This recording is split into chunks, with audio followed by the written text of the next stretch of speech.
قسما بالنازلات الماحقات والدماء الزكية الطاهرات قسما بالنازلات الماحقات. Pacification en Algérie. Un terme qui a perdu son sens.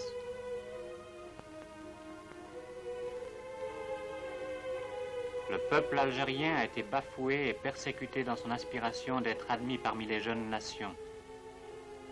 Un pays clairvoyant se devait de comprendre une telle réalité.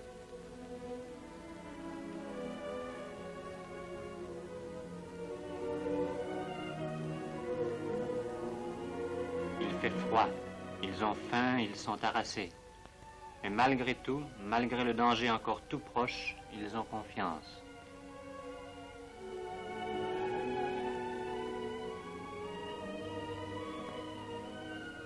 Ils sont enfin en territoire ami, reçus par un peuple frère.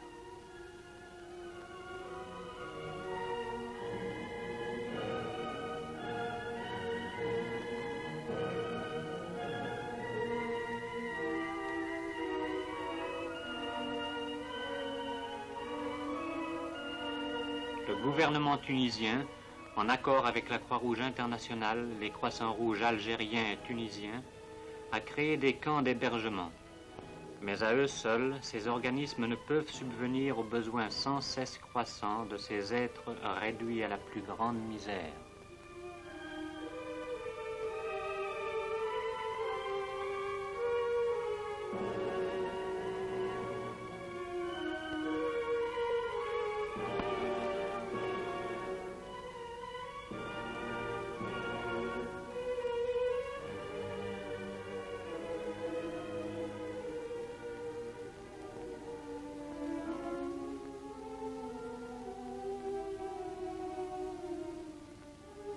De jour et de nuit, la population continue à fuir.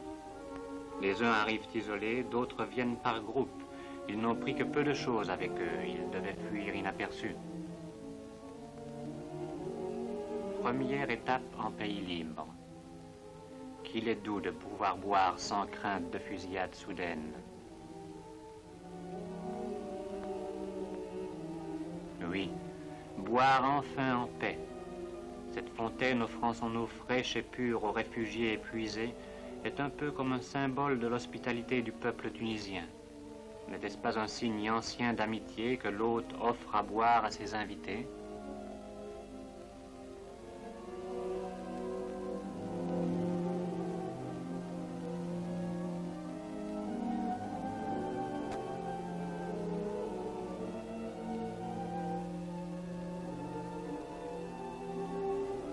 Voici le résultat de la création des zones interdites.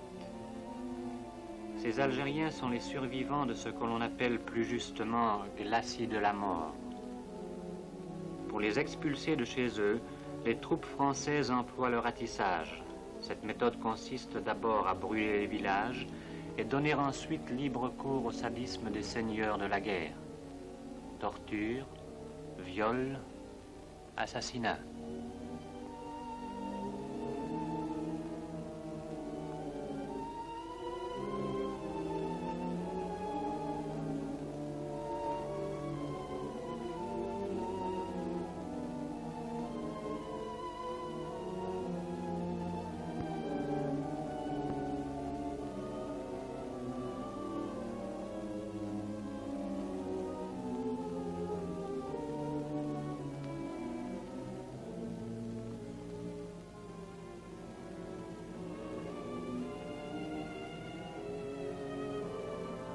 Les médecins et infirmiers du Croissant-Rouge tunisien et algérien viennent souvent visiter les réfugiés. Ils font tout leur possible pour secourir jeunes et vieux, femmes et enfants. Cet enfant sous-alimenté au seuil de la mort est un visage de l'Algérie martyre. La médecine ne pourra faire que très peu pour lui. Ce qu'il lui aurait fallu, c'est du pain. Est-ce demander beaucoup? N'est-ce donc pas intolérable que l'on ait nié et que l'on continue à nier le nécessaire pour vivre et pour survivre à des êtres humains? N'est-ce donc pas intolérable que dans un monde capable de maîtriser l'atome, des enfants meurent de faim?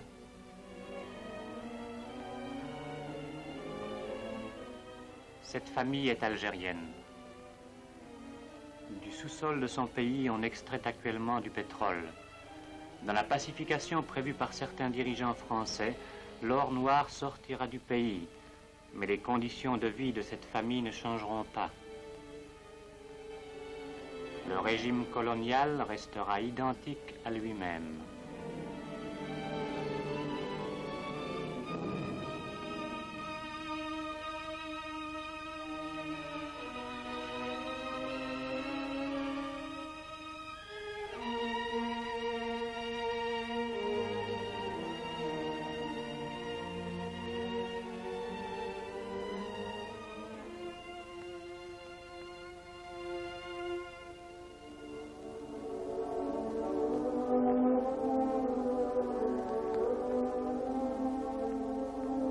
Les subsides viennent de partout. Les distributions se font malheureusement peu nombreuses.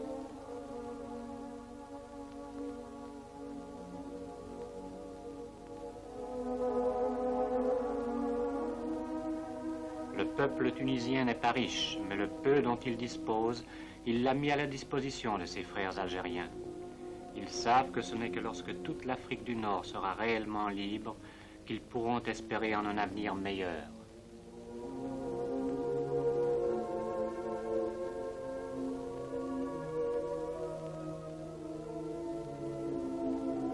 Ces femmes et ces enfants attendent depuis la veille leur ration de blé.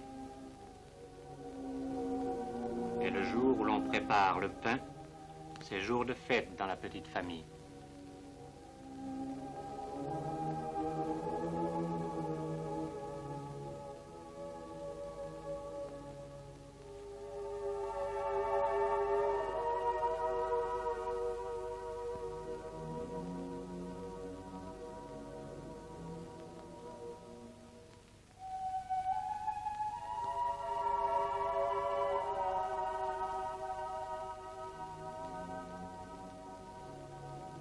Cette école est aussi nécessaire que le pain, car elle va permettre aux jeunes Algériens de construire eux-mêmes leur pays.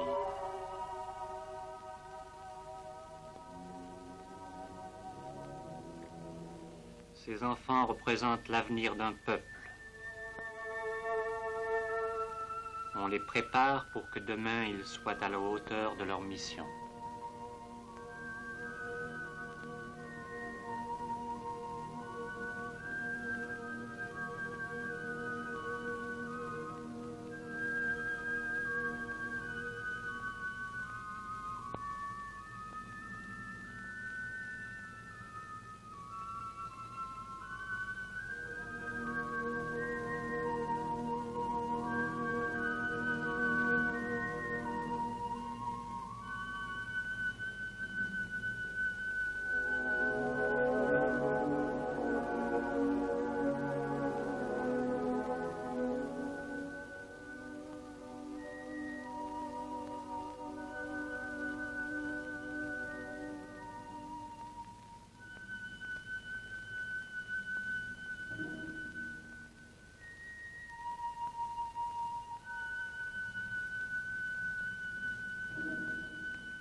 الويل للمستعمر والله فوق الغادر المتجبر.